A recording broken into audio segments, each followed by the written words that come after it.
तो चलिए चर्चा करते हैं राज्यसभा के ऊपर। पार्लियामेंट का एक अंग राज्यसभा।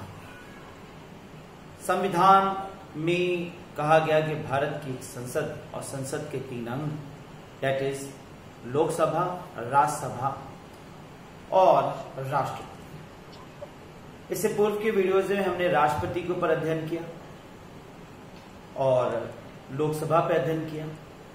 अब आज अध्ययन करेंगे राज्यसभा के। राज्यसभा को भारतीय संसद का द्वितीय व उच्च सदन कहा जाता है, सेकेंडरी एंड हायर। और यहां पर प्रश्न उठता है कि why it is said to be secondary and why it is said to be higher. Higher और सेकेंडरी। प्राइमरी किसको कहा जाता है? प्राइमरी के रूप में पार्लियामेंट में हम लोकसभा को नाम देते हैं, क्योंकि वह प्रत्यक्ष रूप से चयनित होता है और वह लोकतांत्रिक प्रणाली के तहत सामने हमारे आता है। लोकतांत्रिक प्रणाली के तहत ये भी है, परंतु हमारे चयनित लोगों के द्वारा इसमें चयन होता है। नहीं, जिस प्रकार से राष्ट्रपति का चयन होता है इलेक्टोरल कॉलेज के रूप में, वैसे यहाँ पर भी एक इलेक्टोरल कॉलेज के रूप में चयनित होता है। प्रत्यक्ष रूप से देश के दृष्टिकोण से कार्य करने, बिल को अध्ययन करना और प्रत्यक्ष रूप से शासन व्यवस्था में होने की वजह से उसे हम प्राइमरी यानी लोकसभा को प्राइमरी कहते हैं। इसे सेकेंडरी कहा गया है और द्वितीयक कहा गया है।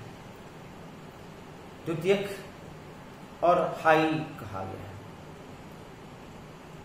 हाई इसलिए और द्वितीयक इसलिए क्योंकि जब कभी ऐसी स्थिति हो कि लोकसभा अपने कृत्यों को नहीं देख सके, कोई ऐसा स्थिति हो जब लोकसभा सक्षम ना हो, तो राज्यसभा उस समय सक्षम सभा के रूप में सामने आती। जाहिर सी बात है, राष्ट्रपति के दृष्टिकोण से देखा जाए तो भारत में राष्ट्रपति को शक्ति संपन्न माना गया। कब? जब आपातकाल। आपातकाल के समय राष्ट्रपति एक शक्तिशाली व्यक्ति के रूप में हमारे सामने खड़ा हो जाता। अब मान लीजिए देश में इमरजेंसी लग चुकी है और उस इमरजेंसी के दृष्टिकोण से लोकसभा भंग हो गई है, सरकार गिरने की स्थिति में। ऐसी दशा में राष्ट्रपति एक शक्ति के रूप में, हाईकमान के रूप में रखा गया है। राष्ट्रपति के अंतर्गत सारी शक्तियां समाहित हो जाएगी और राष्ट्रपति प्रधानमंत्री के तहत अब जब तक चाहे प्रधानमंत्री शासन को संभाल सकता है और उसकी सरकार गिरने के संबंध में कोई बात नहीं रहेगी। और ऐसे में किसी भी प्रकार के बिल को निर्विरोध रूप से पारित करके राज्य या देश की रक्षा की जा सकती है। ऐसा भारतीय संविधान के आर्टिकल 352 के तहत आपातकाल में कहा गया और मैंने आपातकाल को इससे पहले वाले वीडियो में आपको एक्सप्लेन भी किया। अब आपातकालीन दृष्टिकोण से देखें तो राष्ट्रपति एक सक्षम व्यक्ति बताया गया है, लेकिन आपातकाल के दृष्टिकोण से राष्ट्रपति की सहायता करने के लिए उस समय एक सदन बनाया गया। इस दृष्टिकोण से यहां पर राज्यसभा को उच्च सदन कहा गया। राज्यसभा को उच्च सदन इसलिए भी कहा गया क्योंकि यह कभी भंग नहीं होती, जबकि लोकसभा भंग होती है। राज्यसभा क्रमवर्तित रूप से 2/3 मेंबर्स के साथ हर 2 साल 3 साल पे इसके सदस्य, हर 6 साल पे हर 2 साल पे इसके सदस्य बदलते हैं। 1/3 सदस्य बदलेंगे और नए 1/3 सदस्य आते जाएंगे। इस प्रकार से एक साथ इसमें सदस्य कभी नहीं हटेंगे। 6 साल के क्रमावर्तन के दृष्टिकोण रखा गया, 5 वर्षों की जगह 6 वर्ष। इन सब कुछ कारणों की वजह से इसे उच्च सदन नाम दिया। अब चलिए अध्ययन करते हैं कि what are the number of members in this सभा। राज्यसभा के सदस्यों को अधिक से अधिक संख्या 250 हो सकती है, भारतीय संविधान के अनुसार कहा गया। परंतु वर्तमान में यह संख्या 245 है। ठीक उसी प्रकार से जैसे लोकसभा में 552 हो सकते हैं, परंतु वर्तमान में 545। इनमें से 12 ऐसे सदस्य जिन्हें राष्ट्रपति मनोनीत कर सकता है। इन राष्ट्रपति की इच्छा पर मनोनयन के द्वारा यहां पर 12 सदस्यों की नियुक्ति हो सकती है। ये ऐसे व्यक्ति होते हैं जिन्हें कुछ क्षेत्रों में मान्यता प्राप्त हो, जैसे कला, साहित्य, विज्ञान, समाज सेवा, सहकारिता, इन क्षेत्रों में विशेष ज्ञान और अनुभव के आधार पर राष्ट्रपति कुछ लोगों को मनोनीत कर सकता है।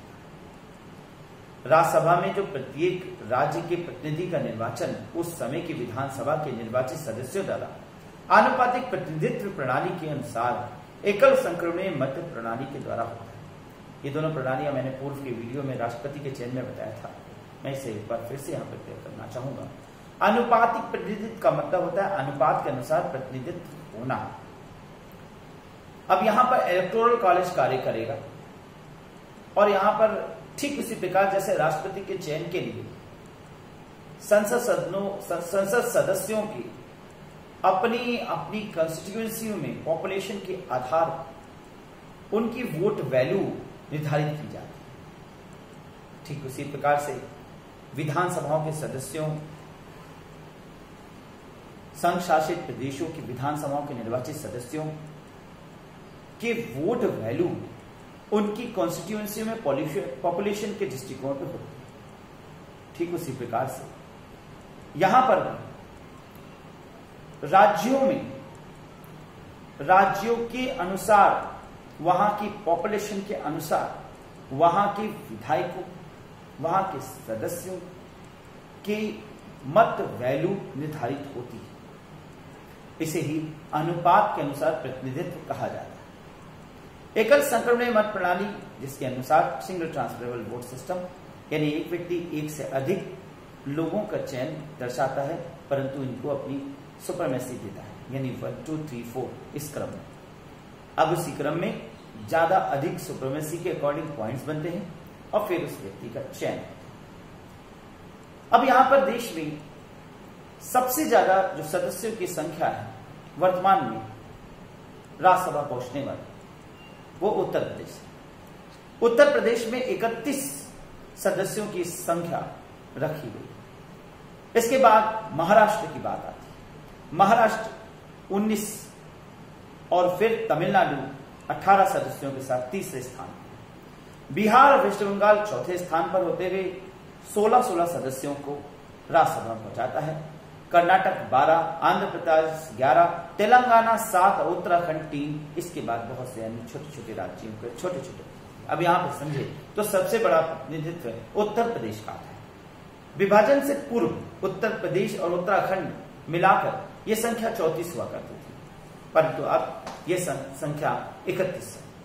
इसी प्रकार से आंध्र प्रदेश 11 और तेलंगाना 7, दोनों जब पूर्ण रूप से आंध्र प्रदेश के रूप में एक राज्य के रूप में था, तो आंध्र प्रदेश के विभाजन के उपरांत, विभाजन के पूर्व यह सदस्य संख्या 18 हुआ करती थी, परंतु तेलंगाना राज्य बनने के बाद सदस्य संख्या घट के 11 हो गई और तेलंगाना में 7 सदस्य निर्धारित हो गए। अब बात करते हैं इन सदस्यों की योग्यताओं की। राज्यसभा के सदस्यों के लिए वही योग्यताएं होंगी जो लोकसभा के सदस्यों के लिए होती। तो लोकसभा के सदस्यों की योग्यताएं जैसे कि उन्हें देश का नागरिक होना चाहिए, उन्हें किसी भी प्रकार से पागल या दिवालिया ना घोषित किया गया हो। बस यहां पर जो अंतर है वो उम्र का है। राज्यसभा के सदस्यों के लिए उम्र 30 वर्ष निर्धारित किया गया है, जबकि लोकसभा के सदस्यों की न्यूनतम उम्र 25 वर्ष निर्धारित है। सदस्यों के कार्यकाल के संबंध में भी डिफरेंस है। जहां लोकसभा में सदस्यों के कार्यकाल 5 वर्ष रखी गई है, यहां पर सदस्यों के कार्यकाल 6 वर्ष निर्धारित किया गया है। इनमें सदस्यों का कार्यकाल 6 वर्ष का होता है और राज्यसभा के 1/3 सदस्य प्रति 2 वर्ष के बाद सेवानिवृत्त होते जाते हैं। इस प्रकार से एक साथ राज्यसभा के 245 सदस्यों की नियुक्ति नहीं हुई। 245 सदस्यों के निर्वाचन 2 सालों के इस प्रकार के क्रमावर्तन के रूप में सजाया गया है कि हर 2 साल पर इसमें से 1/3 लोग हट जाएंगे और 2/3 बने रहेंगे। तो इस प्रकार से कभी भी ऐसी स्थिति नहीं आनी पाएगी जिसमें राज्यसभा में कोई सदस्य ना रह जाए। जैसा मैंने शुरुआत में आपको बताया, इसको इसलिए किया गया क्योंकि आपातकाल की स्थिति में देश पर खतरा जब बन रहा है, ऐसी स्थिति हो जब देश में लोकसभा भंग हो गई हो, लोकसभा ना हो, आपातकाल की स्थिति हो, तो राष्ट्रपति के पास उसका एक सदन होगा जिसे राष्ट्रपति अपने नुमाइंदों के द्वारा चला सकता है, और इस प्रकार से कभी ना भंग होने वाला सदन होगा जो आपातकाल के दृष्टिकोण से बनाया गया है। अब राज्यसभा के विशेष अधिकारों की और शक्तियों की बात करेंगे। राज्यसभा को विशेष अधिकार और शक्तियां प्राप्त हैं, जो कि इसे लोकसभा से थोड़े कुछ मायने में अधिक शक्तियां देता है। वो विशेष अधिकार 2 अनन्य अधिकारों के रूप में वर्णित है, जो लोकसभा को भी प्राप्त नहीं है, जिनका प्रयोग अकेले राज्यसभा ही करती है। इस प्रकार की शक्तियों का संबंध देश के संघीय ढांचे से है और राज्यसभा को राज्यों का एकमात्र प्रतिनिधि होने के नाते इस प्रकार की शक्तियां प्राप्त होती। राज्यसभा को विशेष अधिकार इसलिए भी दिया क्योंकि ये राज्यों का प्रतिनिधित्व करती है, और राज्यों के प्रतिनिधित्व होने की वजह से राज्य के संरक्षण के लिए इसे विशेष अधिकार दिया। ये विशेष अधिकार 2 अनुच्छेदों में वर्णित है। आर्टिकल नंबर 249 विशेष अधिकार के रूप में देखें तो आर्टिकल 249, और दूसरा विशेष अधिकार के रूप में आर्टिकल 312। आर्टिकल 249 क्या कहता है, इसको गहराई से समझें। आर्टिकल 249 कहता है राज्यसभा उपस्थित और मतदान में भाग लेने वाले सदस्यों के 2/3 बहुमत से राज्य सूची के किसी विषय को राष्ट्रीय महत्व का विषय घोषित कर सकती है। राज्यसभा द्वारा ऐसे प्रस्ताव को पास कर दिए जाने के बाद संसद उस विषय पर कानून का निर्माण कर सकती है। ऐसे प्रस्ताव प्रारंभ में 1 वर्ष के लिए मान्य होगा या पारित किया जाएगा, किंतु उसका कार्यकाल बढ़ाया जा सकता है। राज्यसभा 1 वर्ष के बाद पुनः इसे पारित कर सकती है। प्रश्न यहां है किस मुद्दों पर, तो राष्ट्रीय महत्व का विषय घोषित हो जो राज्य सूची में संविधान के 7वें सूची के तहत राज्य सूची, संघ सूची और संवर्ती सूची, ये 3 सूचियों का वर्णन किया है।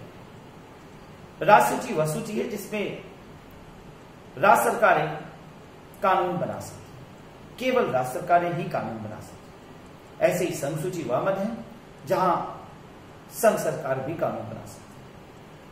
वही संवर्ती सूची वह मद होते हैं जहां पे संघ और राज्य सरकार दोनों अपने अपने क्षेत्र के अनुसार, क्षेत्राधिकारों के अनुसार कानून बना सकते हैं। विवाद के दृष्टिकोण पर संघ के विचारों को स्वीकार किया जाएगा।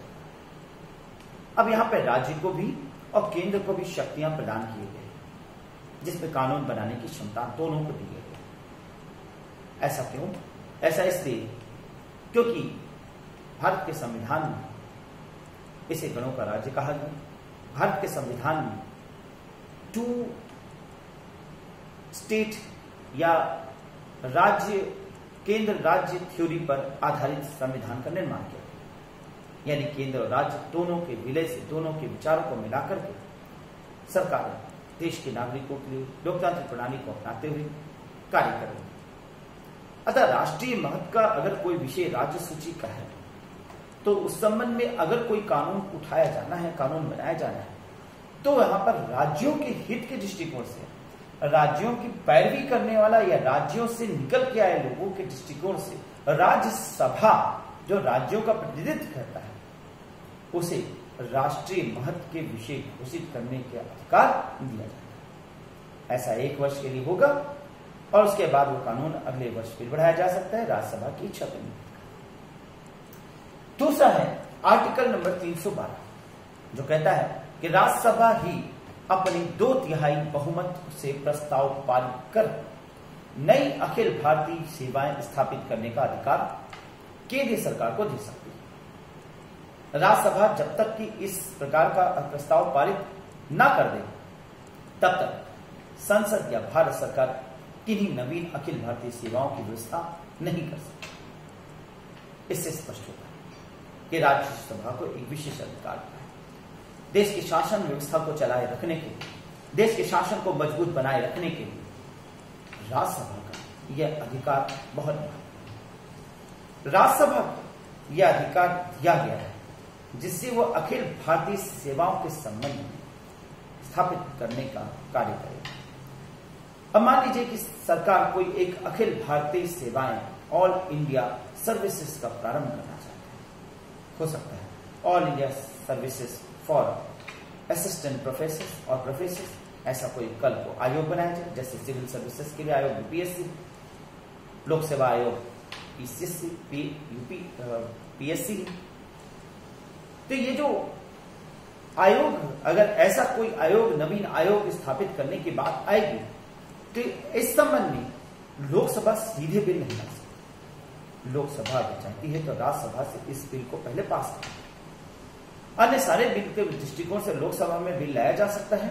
लोकसभा से पास होने के बाद राज्यसभा जाने के उपरांत राज्यसभा से 14 दिन के अंदर उसे पास होना जरूरी है, और अगर नहीं भी पास होता है तो वो पास मान लिया जाएगा, यानी पारित कर दिया जाएगा और राष्ट्रपति के दस्तखत होने के लिए चला जाएगा। परंतु यहां पर राज्यसभा को विशेष अधिकार प्राप्त दिया गया है, जिसमें लोकसभा चाहे भी तो बिल नहीं ला सकती। ये बिल लाना होगा तो राज्यसभा में, राज्यसभा से इसे पारित कराना होगा। राज्यसभा में जब इसकी स्वीकृति हो जाएगी तो लोकसभा इसे पास करेगी। अब यहां पर सोचिए, राज्यसभा में स्वीकृति ना होने की क्या दशा हो सकती है। ऐसा दशा, और इसमें जो बहुत बड़ा कॉम्प्लेक्सिव रोल आता है वो 2/3 बहुमत और 1/3 सदस्यों का क्रमावर्तन रूप से 2 वर्ष में हटना। क्योंकि नई सरकार मान लीजिए आज आ गई है जो कि पूर्व की पार्टी से अलग है।